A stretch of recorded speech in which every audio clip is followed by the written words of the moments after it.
राधे राधे। नमस्कार दोस्तों, हमारे YouTube चैनल में आपका स्वागत है। आज आपको जो कहानी सुनाने जा रहे हैं, कैसे हुई थी राधा रानी की मृत्यु, सुनकर रो देंगे, क्यों तोड़ दी थी श्री कृष्ण ने बांसुरी। तो आइए शुरू करते हैं आज की कहानी।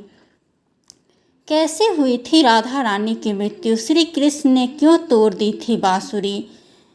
जब भी प्रेम की बात होती है तो श्री कृष्ण राधा के प्रेम की मिसाल सबसे पहले आती है। राधा श्री कृष्ण के प्रेम को जीवात्मा और परमात्मा का मिलन कहा जाता है। राधा कृष्ण का बचपन का प्यार था। श्री कृष्ण जब 8 साल के थे तब दोनों ने प्रेम की अनुभूति की। राधा श्री कृष्ण के दैवीय गुणों से परिचित थी।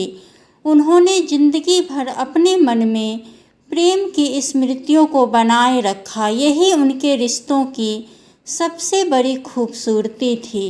कहा जाता है कि श्री कृष्ण को केवल 2 ही चीज़ें सबसे ज़्यादा प्रिय थी। ये दोनों चीज़ें भी आपस में एक दूसरे से गहराई से जुड़ी हुई थी, बांसुरी और राधा। कृष्ण की बांसुरी की धुन ही थी जिसमें राधा श्री कृष्ण की तरफ खिंची चली गई। राधा की वजह से श्री कृष्ण बांसुरी को हमेशा अपने पास ही रखते थे। भले ही श्री कृष्ण और राधा का मिलन नहीं हो सका, लेकिन उनकी बांसुरी उन्हें हमेशा एक सूत्र में बांधे रखी। श्री कृष्ण के जितने भी चित्रण मिलते हैं उनमें बांसुरी जरूर रहती है। बांसुरी श्री कृष्ण के राधा के प्रति प्रेम का प्रतीक है। वैसे तो राधा से जुड़े कई अलग अलग विवरण मौजूद हैं, लेकिन एक प्रचलित कहानी है। भगवान श्री कृष्ण से राधा पहली बार तब अलग हुई जब मामा कंस ने बलराम और कृष्ण को आमंत्रित किया।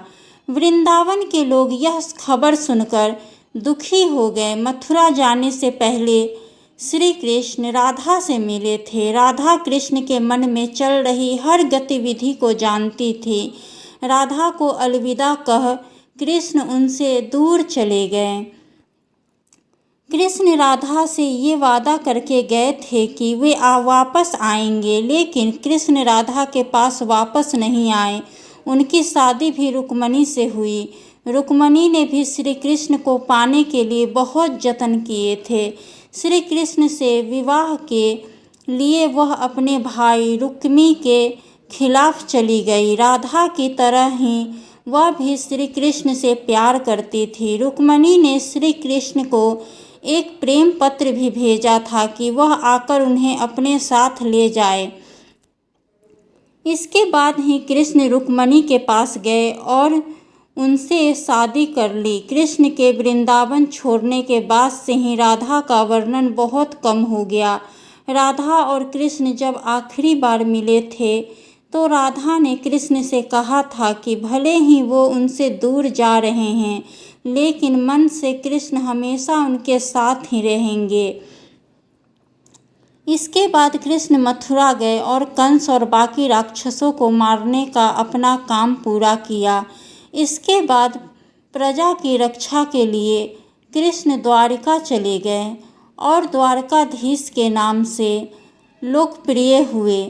जब कृष्ण वृंदावन से निकल गए तब राधा की जिंदगी ने अलग ही मोड़ ले लिया था। राधा की शादी एक यादव से हो गई। राधा ने अपने दाम्पत्य जीवन की सारी रस्में निभाई और बूढ़ी हुई, लेकिन उनका मन तब भी कृष्ण के लिए समर्पित था। राधा ने पत्नी के तौर पर अपने सारे कर्तव्य पूरे किए। दूसरी तरफ श्री कृष्ण ने अपने दैवीय कर्तव्य निभाए। सारे कर्तव्यों से मुक्त होने के बाद राधा आखिरी बार अपने प्रियतम कृष्ण से मिलने गई। जब वह द्वारिका पहुंची तो उन्होंने कृष्ण के रुक्मणी और सत्यभामा से विवाह के बारे में सुना, लेकिन वह दुखी नहीं हुई।